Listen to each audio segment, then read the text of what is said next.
Halo warga Bandung, selamat pagi dan selamat datang di Badami episode 16, Bandung Diskusi dan Monitoring Inovasi. Seperti biasa nih warga Bandung, kita selalu kedatangan tamu-tamu yang luar biasa hebatnya. Dan kali ini, Badami kali ini dengan tema yaitu adalah WBS sebagai media lapor pelayanan publik. Dan kali ini sudah bersama Adam di warga Bandung, ada Bapak Riki Fahdiar Iskandar dan juga ada Bapak Aldi Rahman. Selamat pagi Pak. Selamat pagi. Pagi ya Pak ya. Gimana Pak, kabarnya sehat?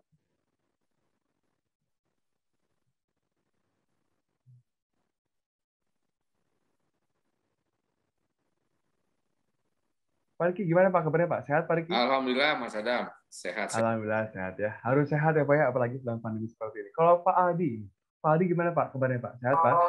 Ya, alhamdulillah sehat Mas Adam. Alhamdulillah luar biasa ya Pak Sehat Aldi. Mas Adam, alhamdulillah. Oke, alhamdulillah luar biasa.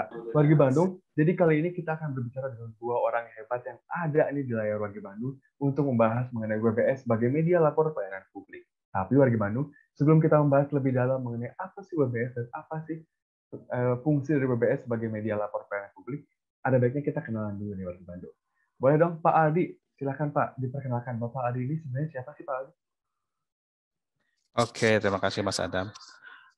Mohon izin sebelumnya saya mau memperkenalkan diri. Nama saya Aldi Rahman Risyandi.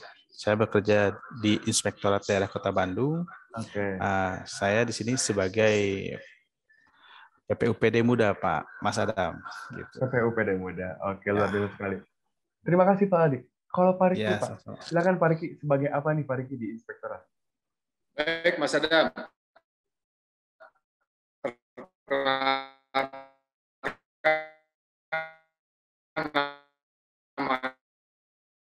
Saya Riki Fahdiar Iskandar,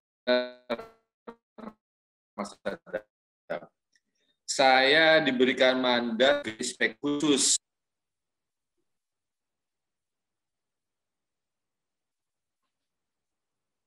Oke, Pak Riki. Nah, baik. Tadi Pak Riki dan juga Pak Aldi ini kan sama-sama atau bisa disebut berbeda nih tugasnya. Boleh dong Pak Aldi terlebih dahulu nih. Pak Aldi dijelaskan dulu. Pak Aldi ini PPUPD Muda ini apa sih Pak Aldi? Tugasnya seperti apa? Boleh silakan. Ya, terima kasih Mas Adam. Kebetulan saya di sini adalah penduduk baru di Inspektorat. Oh, penduduk baru. Penghuni baru, ya. Jabatan saya di sini sebagai pengawas penyelenggara urusan pemerintahan daerah. Nah, di sini di Inspektorat ini kita terdiri dari 5 irban. Terdapat irban 1, irban 2, irban 3, irban 4, dan irban 5. Nah, kebetulan irban khusus ini tempat di mana saya bekerja sekarang. Nah, di sini saya bertugas melakukan pemeriksaan khusus, audit tujuan tertentu, dan banyak lainnya seperti pengaduan masyarakat melalui sistem WBS yang sekarang sedang kami garap. Gitu. Nah, Pak Riki ini adalah kepala irban atau inspektur pembantu khusus saya gitu Pak. Oh begitu. Pimpinan saya Pak Riki ini. Jadi Pak Aldi ini sebagai PPUPD Muda ini memang baru ya Pak ya? Baru Pak, kebetulan saya baru. Oke, luar biasa sekali. Tapi memang sudah banyak sekali inovasi yang dikeluarkan oleh Pak Aldi dan juga Pak Riki. Cuman nih Pak Riki, silakan Pak Riki, boleh dikenalkan dulu Pak Riki ini tugasnya sebagai apa sih Pak Riki? Terima kasih Mas Adam.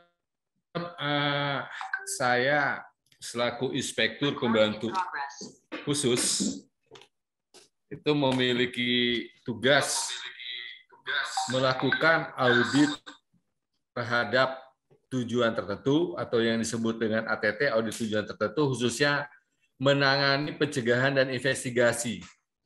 Audit tujuan tertentu yang ada di kami terkait masalah pengaduan masyarakat dan investigasi, Mas Adam. Oke, luar biasa sekali.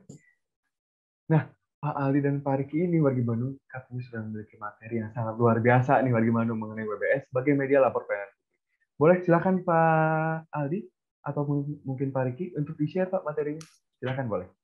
Agar wargi Bandung memiliki gambaran lebih jelas mengenai Pak Aldi ya. Silakan boleh. Hari ini hari yang saya syukuri karena bisa melakukan sosialisasi terkait whistleblowing system. Whistleblowing system ini sebetulnya sudah lama, tetapi masih dianggap baru bagi kita semua, bagi aparatur sipil negara, pemerintah Kota Bandung, dan masyarakat Kota Bandung. Mengapa demikian? Karena memang ini bagaimana ke depan dibuat sebuah sistem yang menarik. WBS ada dasar hukumnya. Yang pertama Undang-Undang 28 tahun 99. Undang-Undang 28 tahun 99 itu tentang penyelenggaraan pemerintahan bersih. Kemudian Undang-Undang 13 tentang perlindungan saksi. Undang-Undang 25 tentang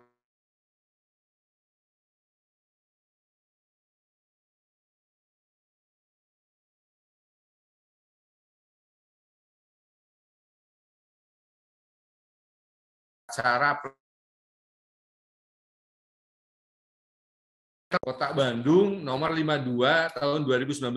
Ya, ini saya katakan sekarang sudah tahun 2021. WBS di kita ini alhamdulillah untuk tingkat kabupaten kota termasuk ya cepat segera menindaklanjuti yang dimandatkan oleh pemerintah pusat dan oleh KPK RI. Kita sudah memiliki Perwa 52 2019 tentang pedoman penanganan pelaporan pengaduan. Pedoman penanganan pengaduan inilah yang disebut whistleblowing system, dugaan tindak pidana korupsi. Kenapa dalam tema kali ini adalah terkait masalah lapor pelayanan publik? Karena kita melakukan pengaduan masyarakat adalah salah satu pelayanan publik. Nah, di era IT pada akhir-akhir ini, pelayanan publik sudah full aplikasi. Ya, alhamdulillah kita sudah memiliki juga aplikasinya. Jadi untuk mempermudah baik masyarakat maupun ASN dalam melakukan pelaporan indikasi tindak pidana korupsi. Pelapor pengaduan yang disebut whistleblower adalah seseorang yang mengadukan perbuatan dugaan tipikor. Jadi sekali lagi saya garis bawahi, WBS lebih ditekankan kepada pengaduan masyarakat yang harus ditindaklanjuti, yang itu merupakan pelayanan publik, harus kami tindaklanjuti, tetapi pengaduan masyarakatnya yang berindikasi tindak pidana korupsi. Kemudian apa itu whistleblowing sistemnya? Adalah mekanismenya.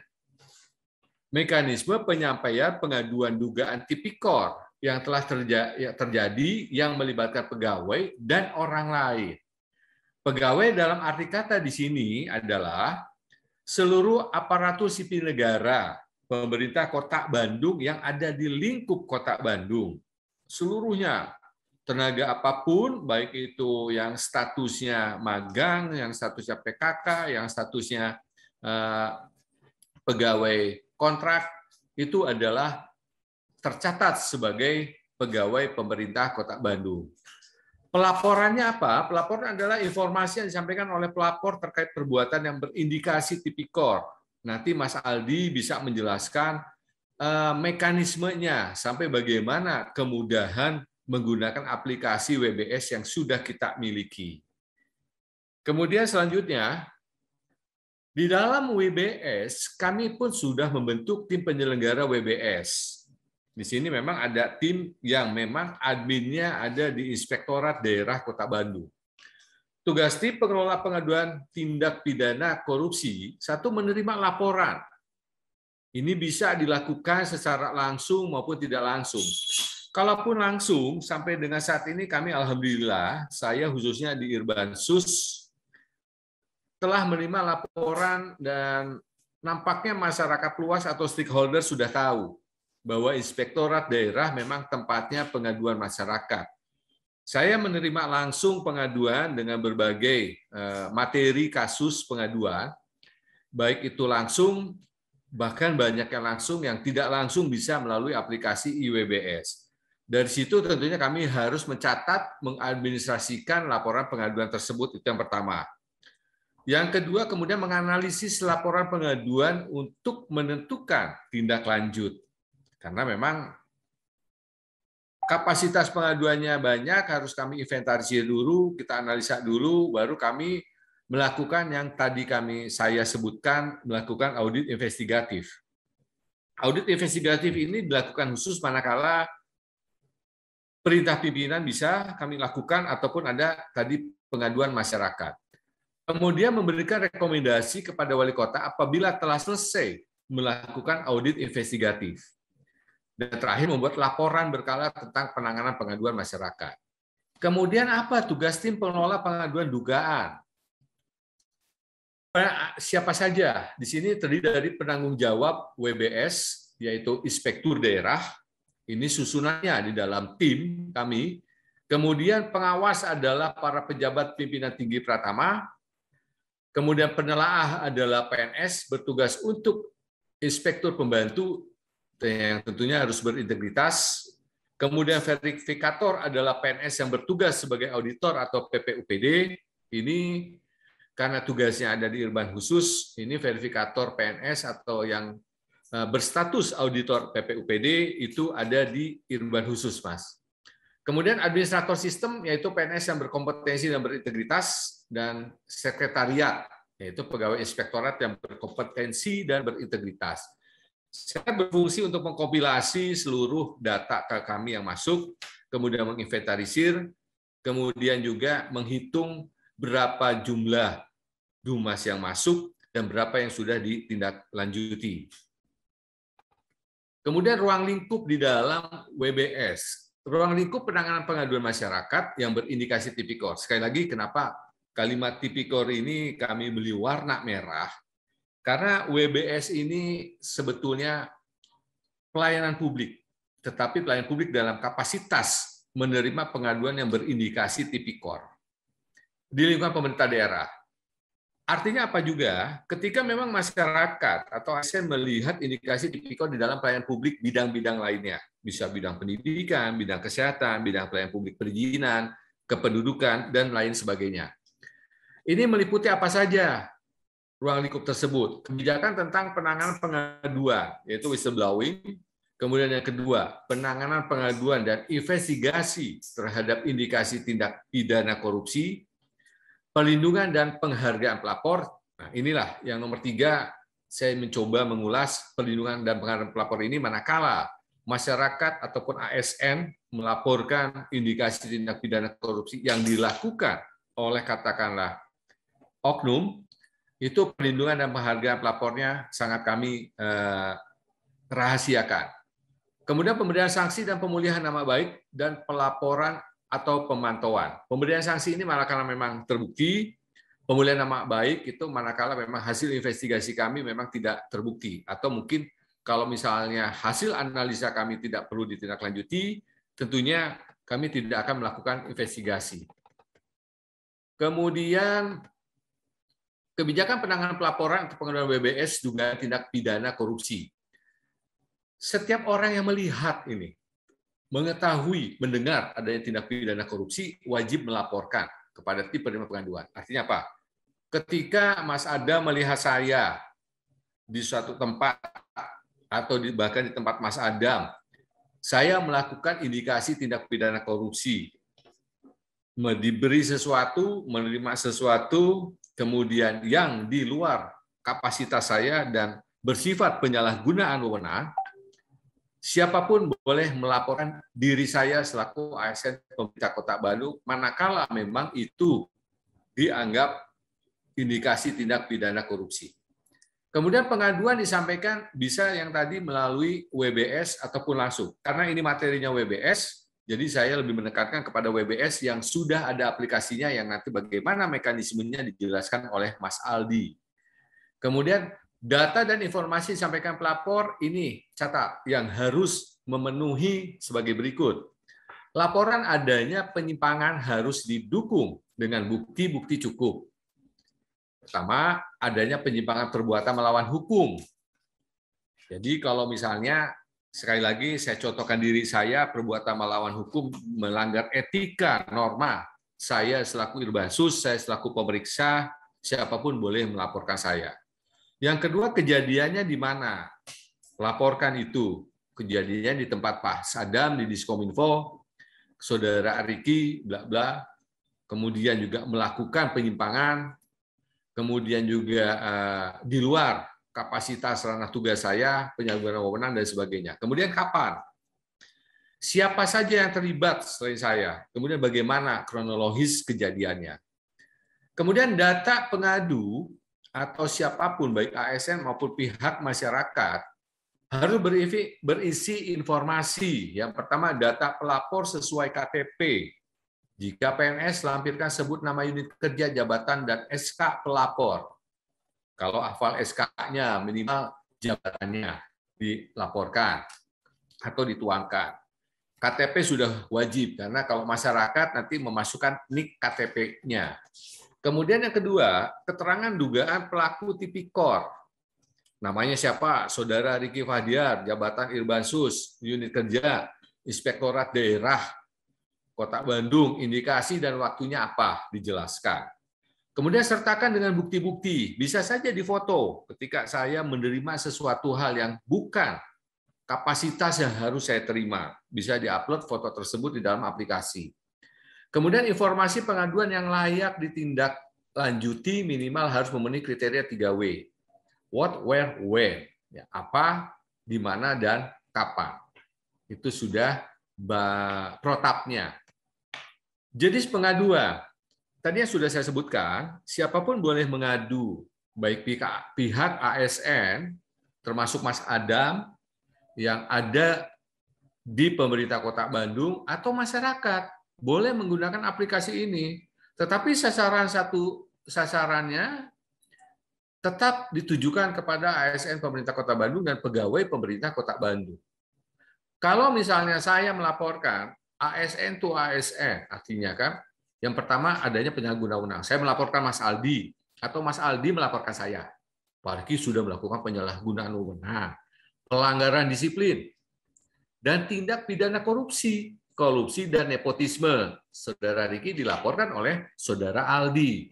Itu boleh. Masyarakat melaporkan Saudara Riki bisa ketika memenuhi kriteria satu, penyalahgunaan wewenang, kemudian melakukan hambatan dalam pelayanan publik atau dalam pelayanan kepada masyarakat.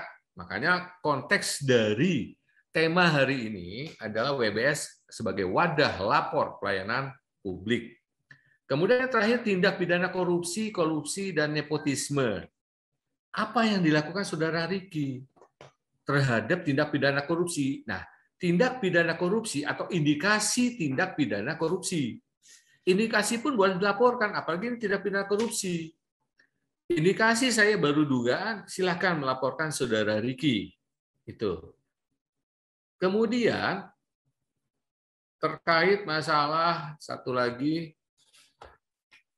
timeline.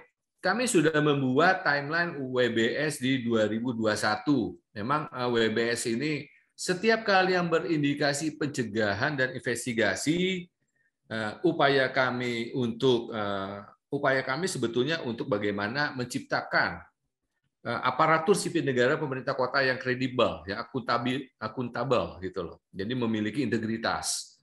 Yang April sampai Agustus kami sudah perumusan ide baru WBS. Mohon maaf, Januari itu launching ya 2020. Ya, Januari itu April Agustus 2019, Januari 2020 bayangkan alhamdulillah kami sudah launching WBS. Kemudian berikutnya di terakhir saya langsung aja ke April, Agustus, September 2021. Alhamdulillah, terima kasih kepada Diskominfo, kami difasilitasi untuk melakukan sosialisasi. Mudah-mudahan agenda ini ketika sudah tidak pandemi bisa dilakukan secara tatap muka atau offline. Di Agustus kami sampai dengan hari ini kami mencoba melakukan sosialisasi dengan harapan WBS ini berjalan, dipergunakan sebagaimana mestinya, tetapi bukan dipergunakan tidak sebagaimana mestinya. Artinya dalam konteks pelaporan pengaduan masyarakat yang berindikasi tindak pidana korupsi harus memenuhi koridor-koridor tadi.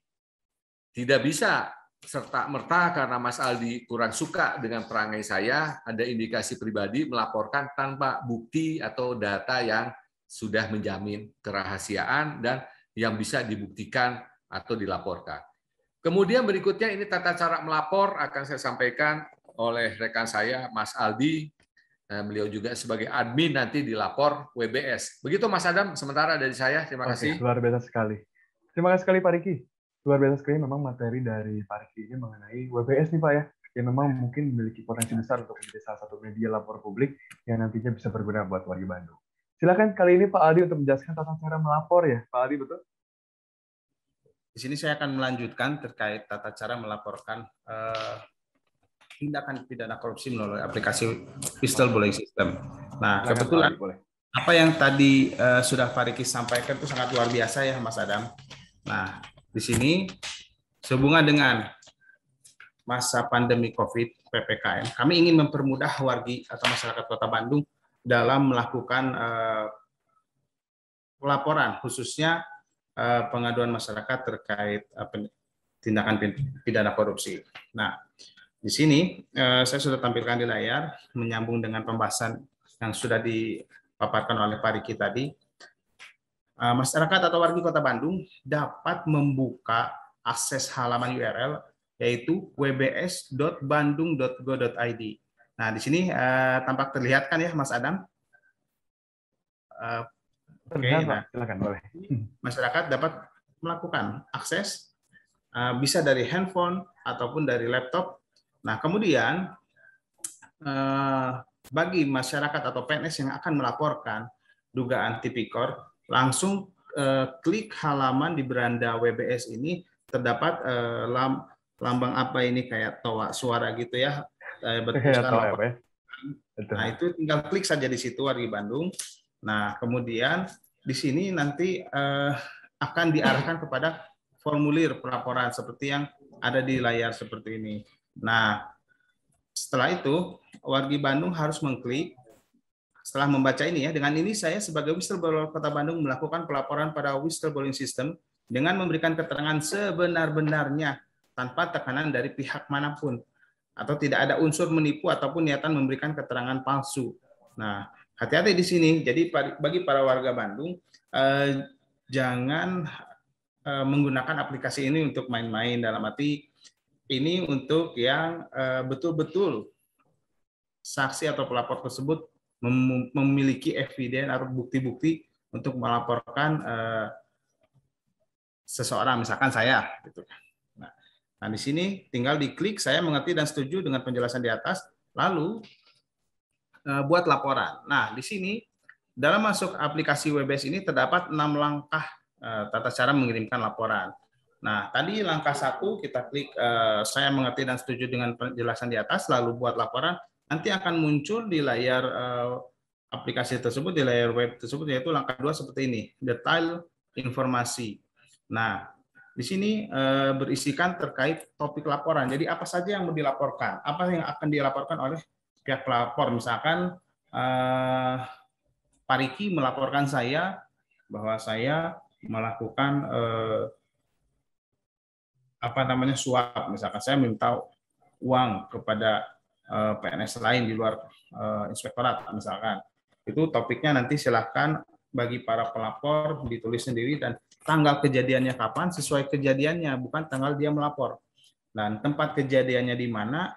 Nah, uraian kejadiannya pun nanti harus dijelaskan oleh pelapor, tinggal isi di situ langsung. Nah, kalau misalkan pelapor tersebut tahu jumlah rupiahnya berapa, dan ini juga untuk masyarakat Kota Bandung terkait juga masalah pelayanan publik, misalkan ada masyarakat yang ingin membuat KTP atau membuat perizinan lainnya, ternyata ada misalkan saya nih jadi calon PNS-nya, saya dilaporkan oleh wargi Kota Bandung tersebut atau masyarakat tersebut, misalkan ketika dia mau membuat perizinan, saya minta uang ke wargi Bandung Kota Bandung sebesar 300.000.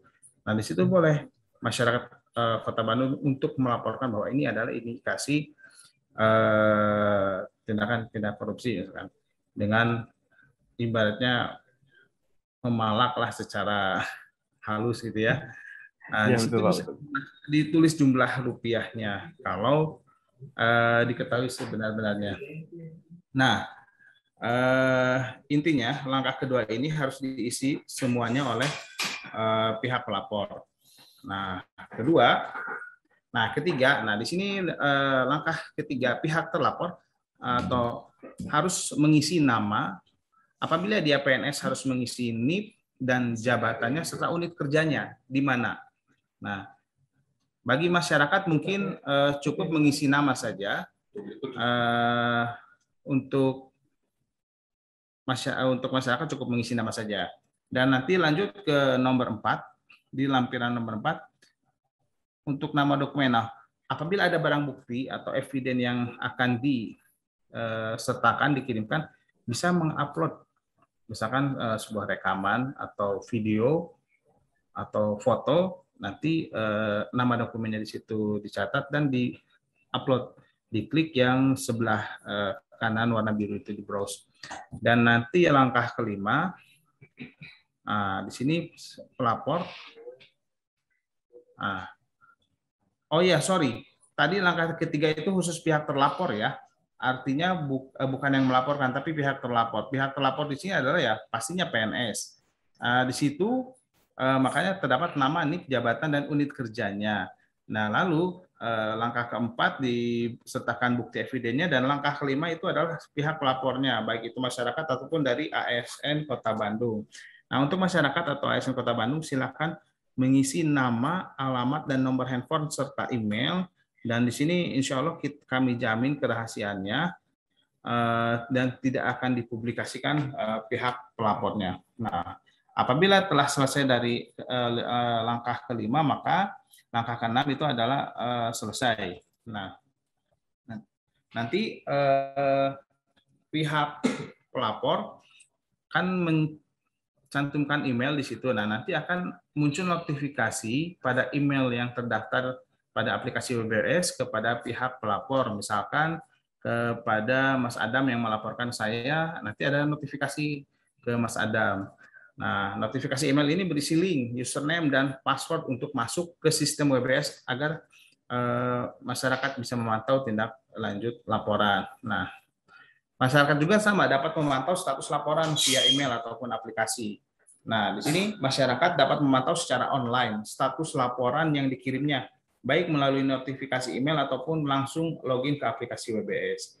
Nah, admin inspektorat di sini akan melakukan verifikasi data dan mengupdate status laporan secara berkala. Apabila misalkan laporan tersebut tidak valid atau hanya main-main atau tidak disertai dengan data dukung bukti yang cukup, maka akan diberikan juga feedback dari admin pelapor bahwa ini belum memenuhi syarat. Tapi kalau misalkan sudah memenuhi syarat, otomatis akan dilanjutkan secara berkala. Nah, jika laporan tersebut memiliki bukti dan valid, inspektorat akan menghubungi pelapor sesuai dengan kontak yang dicantumkan. Makanya di sini para pelapor harus memberikan nomor telepon yang aktif, gitu. Oke. Mungkin itu ya untuk langkah daripada tata cara mekanisme untuk melakukan pelaporan melalui WBS. Nah, setelah inspektorat menghubungi pelapor sesuai dengan kontak yang dicantumkan dalam pelaporan, untuk selanjutnya dilakukan verifikasi. Nah, ini adalah bisnis proses daripada whistleblowing system. Di sini muncul pelapor. Ini ya, di sini ya dapat lihat di gambar. Ini adalah bisnis prosesnya. Pelapor itu membuat laporan pengaduan pelanggaran via wbs.bandung.go.id. Karena sekarang zamannya sudah zaman online, makanya kami pun ya mengikuti zaman, sediakan wadah yaitu berupa WBS agar masyarakat tidak usah juga datang langsung ke kantor, bisa langsung melaporkan kejadiannya melalui aplikasi tersebut. Nah, di sini masyarakat atau warga Kota Bandung ataupun ASN melakukan pelaporan dan dikirimkan via wbs.bandung.go.id. Apabila berkas tidak lengkap, maka akan diberikan feedback oleh administrator dari inspektorat. Apabila berkas itu valid, maka administrator menerima laporan dari pengadu tersebut atau pelapor. Nah, kemudian administrator kepada inspektorat akan meneruskan berkas kepada tim verifikator untuk diklarifikasi laporannya apakah bisa diteruskan pengaduannya atau tidak. Nah, apabila setelah dilakukan verifikasi oleh verifikator di tim WBS kami, maka verifikator pun akan meneruskan pengaduan tersebut kepada penelaah.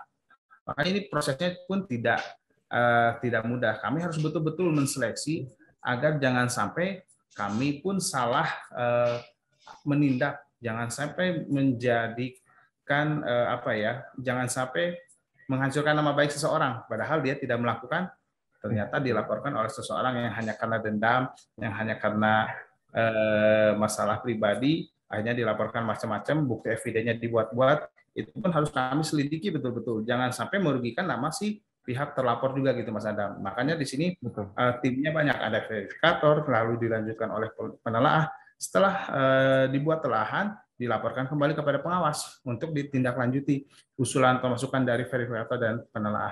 Apabila memang bukti evidennya valid, maka tim pengawas pun melaporkan kepada penanggung jawab. Jadi di sini kita terstruktur memiliki tim yang tadi sudah dipaparkan oleh Pak Riki, yaitu tim penyelenggara whistleblowing system yang terdiri daripada penanggung jawab, pengawas, penelaah, verifikator, administrator, sistem sampai sekretariat. Nah, di sini nanti kalau sudah dilaporkan kepada penanggung jawab, maka Pak Inspektur selaku Kepala Inspektorat Daerah akan memberikan data dan informasi untuk kepentingan penyelesaian masalah atau kasus berdasarkan surat perintah daripada wali kota. Nah, nanti akan ada hasil atau report di akhir yang mana mungkin setelah semua selesai ditindaklanjuti, mudah-mudahan memberikan solusi yang cukup memuaskan bagi pihak pelapor dan mudah-mudahan memberikan solusi juga bagi pihak yang dilaporkan.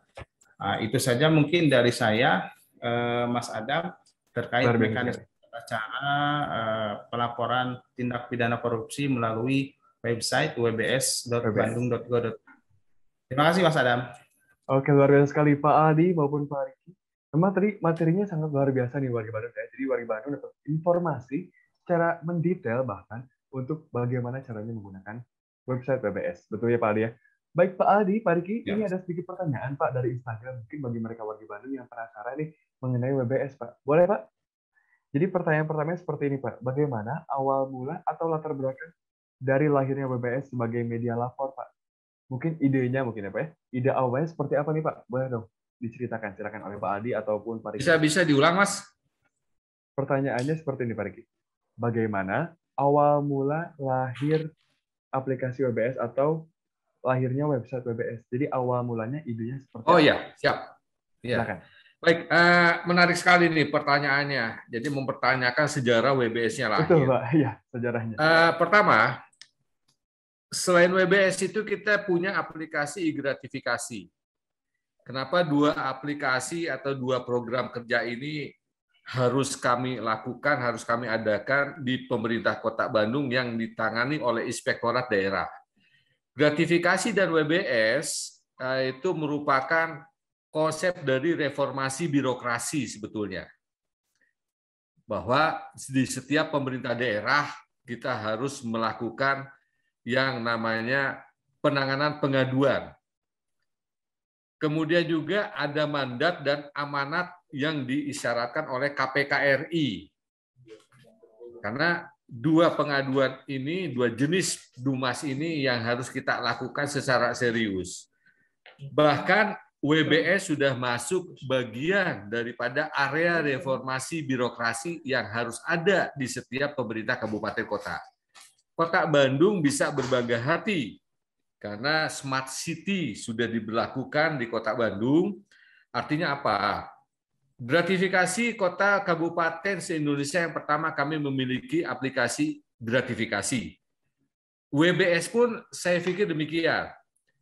WBS sebagai wadah Dumas, indikasi tipikor, ini perlu ada di daerah-daerah. Dan ini kita sebetulnya WBS ini sudah lama lahir, tetapi dengan sosialisasi inilah nanti masyarakat dan ASN akan lebih tahu. Ya, dulu betul, kita hanya bicara media lapor saja, Mas. Ya, ya. Ada lapor, ada aplikasi lapor. Sekarang ya, namanya dikasih nama. WBS namanya. WBS. Kalau dilapor, itu boleh lapor apapun.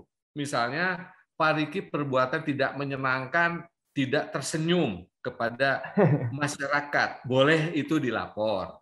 Ya, dilaporkan oleh masyarakat. Tetapi kalau WBS, khusus pelayanan publik yang berindikasi tindak pidana korupsi. Mohon dicatat. Jadi nggak bisa di WBS melaporkan, Pak Riki melayani tidak ramah. Itu nggak bisa di WBS. Mungkin bisa dilapor. Nah, penyalahgunaan wewenangnya pun yang melatar belakangi terjadinya indikasi tindak pidana korupsi. Jadi lahirnya WBS ini mutlak harus dilakukan karena tadi pertama ada mandatori. Mandatori itu adalah sebuah program kerja dari pemerintah pusat yang harus diakomodir dan dilakukan oleh pemerintah daerah se-Indonesia Raya tentunya. Nah, kemudian kenapa ini dilakukan? Tadi saya bilang, WBS itu adalah sekarang bagian terkecil dari pola reformasi birokrasi. Ada area pengawasan di situnya, Mas Adam. Jadi kan di reformasi birokrasi ini ada 8 area. Saya soroti saja di sini salah satu area yang menjadi tugas tupoksi inspektorat daerah adalah area pengawasan. Di dalam area pengawasan salah satu poinnya adalah WBS. Sudahkah pemerintah daerah ada perwal WBS misalnya di area reformasi? Sudahkah memiliki aplikasi WBS? Sudah berjalankah? Sudah dimonitoringkah? Sudah disosialisasikanlah? Itu WBS. Itu mungkin sejarahnya, Mas Adam. Oke, luar biasa sekali ya. Jadi begitu warga Bandung nih mengenai sejarah dari lahirnya WBS. Memang ternyata WBS ini khusus ya, Pak ya? Khusus mengenai tadi tindakan korupsi. Jadi bukan semua laporan publik bisa diarahkan ke WBS. Baik, luar biasa sekali. Pak Aldi, sekarang Pak, ada pertanyaan nih Pak, sedikit. Katanya seperti ini, Pak Aldi. Apakah semua penyelenggara pelayanan publik telah menerapkan WBS dan memberikan jaminan kepada whistleblower sesuai dengan ketentuan atau belum, Pak? Silahkan, Pak, boleh dijawab. Oke, nah, ya baik Mas Adam, terima kasih. Jadi boleh, silakan, untuk Pak. WBS sendiri di Kota Bandung ini terbilang baru berjalan. Nah, apakah setiap pelayanan publik di Kota Bandung sudah memiliki sistem ini gitu ya Mas Adam ya? Iya, betul. Jadi gini Mas, WBS ini dibuka untuk umum, artinya WBS ini kami inspektorat yang bukan yang menciptakan ya, kami beserta Diskominfo yang menggarap membuat aplikasi WBS tersebut. Nah, masyarakat di Kota Bandung, baik itu ASN dan masyarakat dimanapun, khususnya yang yang tinggal di Kota Bandung ya Mas, bisa melakukan tipikor tindak dugaan ya indikasi tindakan pidana korupsi melalui aplikasi tersebut. Jadi di setiap pelayanan publik ataupun di instansi lainnya untuk melakukan pelaporan hanya satu pintu melalui aplikasi ini gitu. Nah, untuk WBS, tapi kami juga memiliki aplikasi e-gratifikasi, tapi itu khusus untuk yang terkait permasalahan gratifikasi. Nah, untuk WBS ini siapapun masyarakat dimanapun apabila memiliki bukti dan laporan indikasi adanya dugaan korupsi bisa melaporkan melalui aplikasi ini Mas. Jadi di setiap pelayanan publik ya tetap saja untuk melaporkannya melalui aplikasi ini. Terkait jaminan kerahasiaan pelapor itu, nah kebetulan kami bekerja sama juga dengan Diskominfo dalam hal pembuatan aplikasi WBS. Nah insya Allah untuk karena ini tentunya di Diskominfo adalah ahlinya teman-teman tim yang membuat aplikasi ya insya Allah ya Pak Riki ya. Untuk jaminan kerahasiaan tidak akan bocor karena dalam membuat aplikasi ini ada penilaian, evaluasi dan juga pemeriksaan khusus apakah aplikasi tersebut bisa dihack oleh pihak lain di luar instansi kami, di luar pemerintah Kota Bandung atau tidak. Makanya dalam pembuatan aplikasi di Kota Bandung harus selalu dilakukan verifikasi atau penilaian ataupun pemeriksaan oleh Diskominfo. Insya Allah untuk kerahasiaan itu dijamin ya Pak ya? Insya Allah terjamin. Oke, luar biasa sekali. Terima kasih Pak Aldi. Mungkin ada pertanyaan terakhir nih. Boleh Pak Aldi atau misalkan Pak Riki yang menjawab. Seperti ini katanya pertanyaannya. Apa sih cita-cita yang dibawa oleh WBS? Apa sih cita-cita? Cita-cita, silakan Pak, boleh. Oh, cita-cita. Cita-cita, ya. Apa cita-cita yang dibawa oleh WBS? Ya. Apa sih cita-cita yang dibawa oleh WBS? Oh, ya. Kita. Ya, boleh silakan. Oke. Cita-cita. Jadi sebetulnya lahirnya WBS ini tidak sebatas hanya ingin dibuat atau formalitas saja, atau bahkan memenuhi perintah dari mandatori saja. Tentunya cita-cita harapan setelah ada WBS ini, kami kan menciptakan aparatur yang bersih, bebas dari KKN, kredibel dan akuntabel. Artinya apa? Sesuatu hal yang disiplin itu di awal harus dipaksa. Gitu. Bukan ditakut-takuti, tetapi harus dipaksakan mau bahwa kita mengikuti prosedur yang baik dan benar. Baru kedua, kita harus takut bahwa kita akan melanggar sebuah pekerjaan kita yang berindikasi tadi tipikor. Bahkan kita harus malu ke depannya. Sehingga aplikasi ini hanya sebetulnya sifatnya hanya supporting saja di awal. Saya yakin Indonesia ke depan WBS tidak akan ada lagi manakala aparaturnya negara ini sudah termotivasi untuk berbuat baik. Artinya apa? Dengan adanya WBS itu kan hanya awal saja, hanya awal. Bahwa masih ada tidak nih aparatur kita yang demikian. Tetapi saya insya Allah Kota Bandung sampai saat ini belum ada yang melaporkan, mudah-mudahan tidak ada yang melaporkan. Amin, Pak. Ketika tidak ada yang melaporkan, ketika tidak ada yang melaporkan bukan aplikasi tidak berfungsi, tetapi memang tidak ada kejadian. Ini yang saya harapkan. Aplikasinya sudah ada, gitu loh. Juga kita jangan takut sama aplikasi, jangan takut karena aplikasi saya pengen, jadi akhirnya lebih sembunyi untuk melakukan tipikor, tidak juga. Tetapi karena kita kembali bahwa kita ingin dengan adanya ini ingin bekerja itu sesuai koridor tata norma etika yang sudah berlaku. Itu Mas. Oke, luar biasa sekali Pak Riki dan juga Pak Aldi mengenai cita-cita dari WBS. Baik, warga Bandung, kira-kira nih warga Bandung kalau ingin membuka website WBS di mana Pak? Atau misalkan aplikasinya bisa ditemukan di mana Pak? Aplikasi buka wbs.bandung.go.id. Oke, wbs.bandung.go.id. Oke, luar biasa. Jadi warga Bandung nanti bisa langsung untuk membuka website tersebut dan juga menggunakan aplikasi WBS sebaik mungkin dan juga setanggung jawab mungkin, betul ya. Baik, sekali lagi Pak Aldi dan juga Pak Diki, terima kasih saya ucapkan telah hadir pada episode 16 kali ini. Semoga aplikasi ini bisa membawa kebaikan ya Pak Aldi ya. Amin. Amin. Terima kasih. Warga Bandung, jangan lupa juga untuk follow Instagram kita di bandung.go.id dan juga saksikan terus Barami setiap hari Jumat live Instagram kita di @bandung.go.id. Saya Adam Fatih Mas dan juga aku yang bertugas pamit undur diri. Terima kasih dan sampai jumpa.